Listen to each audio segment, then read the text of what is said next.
I feel the need to put a disclaimer at the start this time. This is not a tutorial. There are several guides out there specifically for building Plugsuit, so just... No, whatever you do, don't do this. Please don't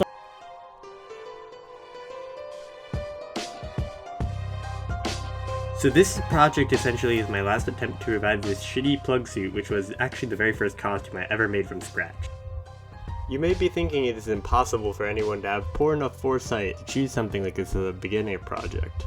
Unfortunately, you are wrong. It started when I bought one of those Zentai spandex suits that inexplicably exist for every My Hero Academia character. But I never liked how these look, so I used it to take patterns of where all the seams were in Asuka's Plugsuit by slowly amputating it piece by piece in what could be considered some kind of satanic ritual. Much like Asuka herself, this process was morally dubious due to the copious use of slave labor. To get these patterns, I developed the pattern-engineered nagging imprint system, which consisted of bothering my roommates to hold the tattered remains of a paper bag up to my body and draw shapes on it. Here's a fun drinking game for those at home. Every time somebody else needs to make something so that it will fit on me, take a shot. I have no idea how long this video is going to be at the time of writing the script, so this could kill you or maybe just make your morning a little more interesting for the alcoholics out there. So after assessing the tattered remains of my last attempt, I started with the arms, since after they were done I could just cover the exposed area with spandex and put EVA foam armor on it. Once the arm was done, I had to figure out how to cover the rest of the suit, starting by using a pair of leggings to attach the left arm to the front and the back of the suit, then bothering my roommates to pattern out the area left to cover. Using a figure as reference, I patterned out the backpack on some EVA foam. I used leftover EVA foam from the last video with some thinner, high-density EVA strips along the outside to make the edges appear cleaner.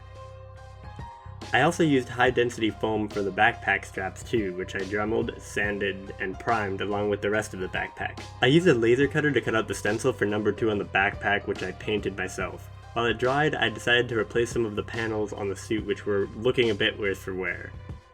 I ended up replacing most of the suit because I hate myself, and with the sewing done, I was feeling much better about my progress. And this is where it gets weird. In an incredible waste of resources, I used almost 6 layers of Warbler to create this neck piece. I was going to get my roommate to help again, but my pleas were ignored when my roommate refused to point a heat gun at me for an extended period of time. I ended up using some scraps of foam to thicken up this wigform's neck, but I also nagged them for help with the backpack assembly, so whether that counts as 1 or 2 is up to you. I put one final layer of Warbler over the neck piece on this dress form to cover the rest of the exposed spandex. Next was the 3D modeling. I modeled and painted 2 different button types which were attached to the chest and shoulder pads that I forgot to mention until just now. I had to remove these and put them back on several times, the process of which I suspect made me appear slightly schizophrenic.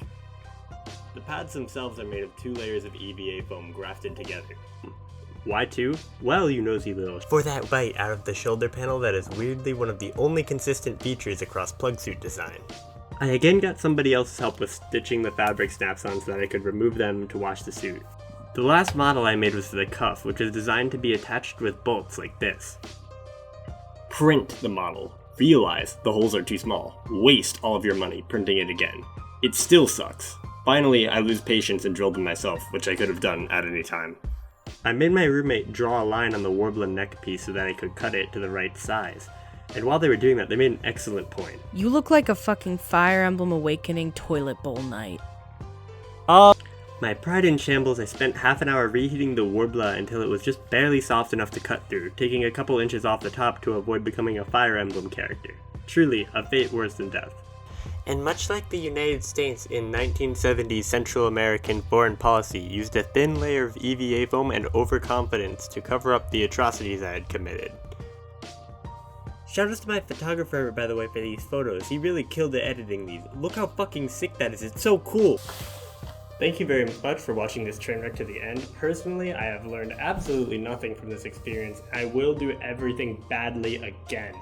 Maybe even a little worse. The silver lining to this is that this is the only costume I've ever made that doesn't require a college degree and several years of advanced training to enter and exit without destroying it. Much like last time, I finished this costume less than 12 hours before the photo shoot that I picked the time for. To avoid creating a crunch situation for literally no reason a third time, I won't be scheduling the next photo shoot until after the costume is done, which I've barely started. So if you want to see that, follow one of my social accounts. If not, then die.